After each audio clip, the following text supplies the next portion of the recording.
Assalamualaikum. Apa khabar murid-murid yang cikgu kasihi? Cikgu harap semuanya berada dalam keadaan sihat walafiat.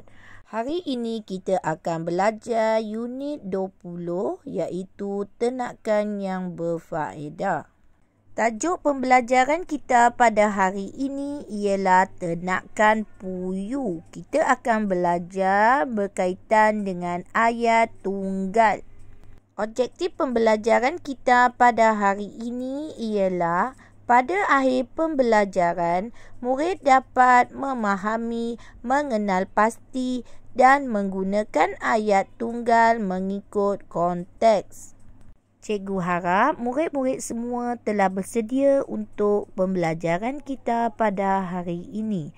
Mari sama-sama kita lihat buku teks jilid 2 halaman 54 dan kita baca bersama-sama. Sebelum kita memulakan pembelajaran kita, mari kita lihat terlebih dahulu info bahasa yang diberikan di dalam buku teks halaman 54. Ayat tunggal. Ayat tunggal ialah ayat yang mempunyai satu subjek dan satu predikat. Contoh, Hani pergi ke pejabat pos. Hani ialah subjek, pergi ke pejabat pos ialah predikat. Mari kita baca bersama-sama ayat tunggal.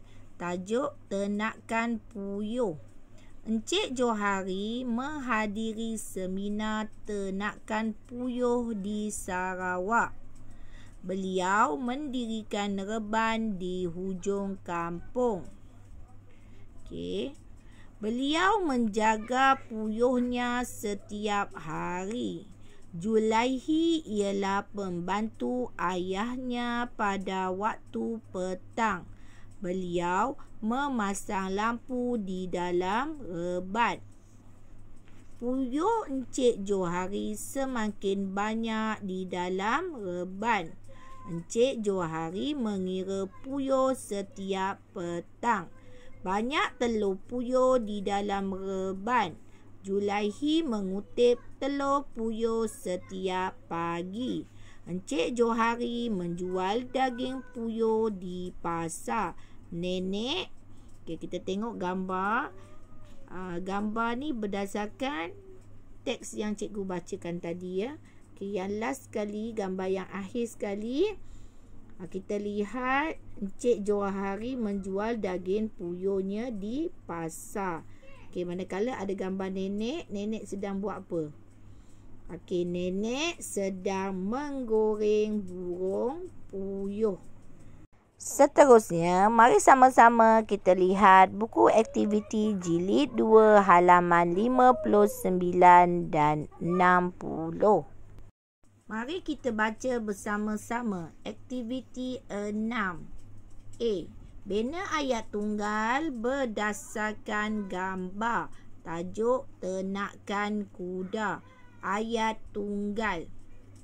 Ingat ayat tunggal ialah ayat yang mempunyai satu subjek dan satu predikat.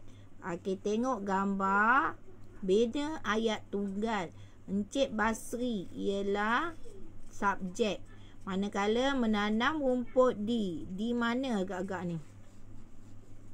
Kita boleh cakap Encik Basri menanam rumput di kawasan lapang. Di kawasan lapang dia sedang menanam. Jadi menanam rumput di kawasan lapang adalah predikat.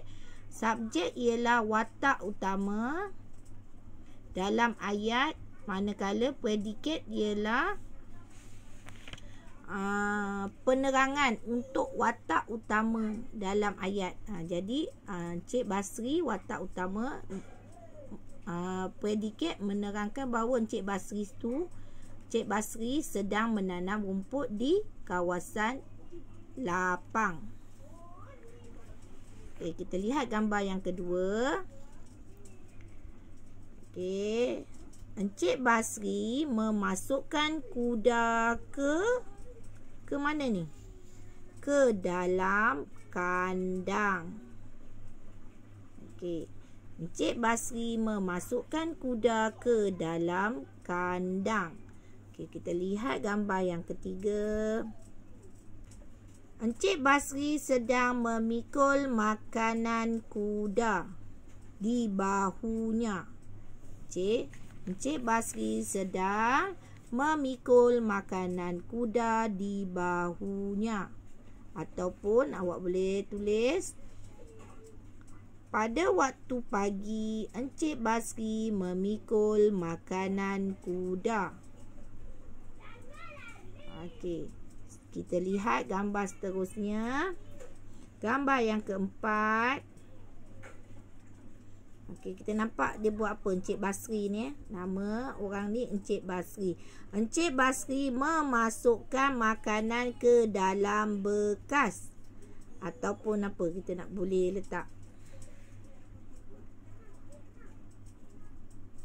Encik Basri memberi kuda makan. Encik Basri memberi kuda makan. Okey, itu cadangan jawapan daripada cikgu.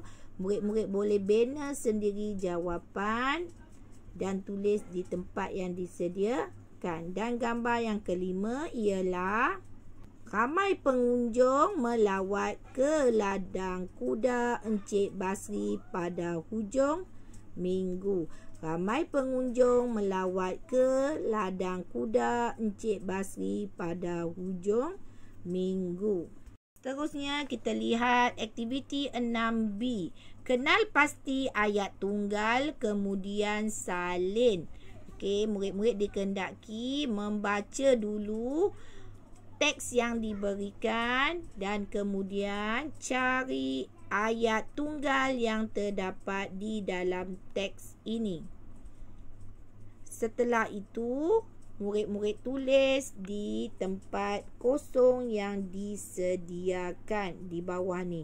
Ada 4 tempat kosong, bermakna murid-murid kena mencari 4 ayat tunggal yang terdapat di dalam teks dan tuliskan di tempat yang disediakan. Okey, satu lagi cikgu nak ingatkan. Ayat tunggal ialah ayat yang tiada kata hubung. Kata hubung kita dah belajar, iaitu apa? Dan, kerana, tetapi, lalu. Kalau ada kata hubung, itu bukan ayat tunggal, dah jadi ayat majmuk. Okey, jadi cari ayat yang tanpa kata hubung. Okey. Sampai di sini saja pembelajaran kita untuk hari ini. Cikgu harap murid-murid dapat menyiapkan tugasan dan pastikan tulisan cantik dan kemas. Okey, kita berjumpa lagi di lain hari. Sekian. Terima kasih. Bye.